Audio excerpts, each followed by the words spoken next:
I mean, a couple of weeks ago we did an episode on midazolam, which was kind of, so many messages about it. What have you seen in care homes, in care settings over the years, in terms of the use of drugs and the Liverpool Care Pathway rebadged, basically? Yeah, so it came back in quite slowly, but it was always been there, but it came back in quite slowly. And obviously, softer terms were used, we're trying to give them a dignified death.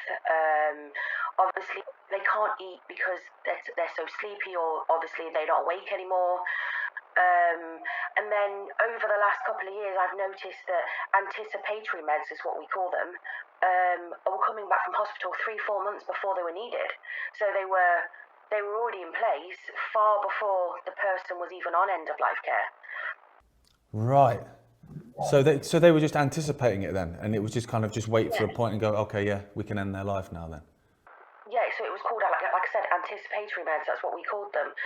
So a lot of people don't actually know the name midazolam or used in conjunction with morphine.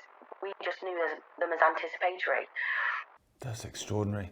So obviously last week, I think it was Wednesday last week, the government said that they were going to make care home staff have to take this jab.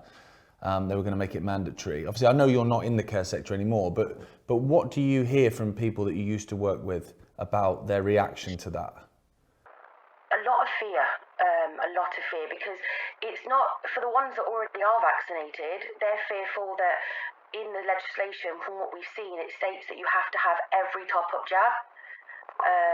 So when the next jab out, they need to have that as well. As that really are against taking the jab, there is a lot of fear that they're not going to be able to provide for their families, that they're being bullied and intimidated by their managers to actually take this vaccine, or they will lose their job. So it's a lot of fear in the sector right now.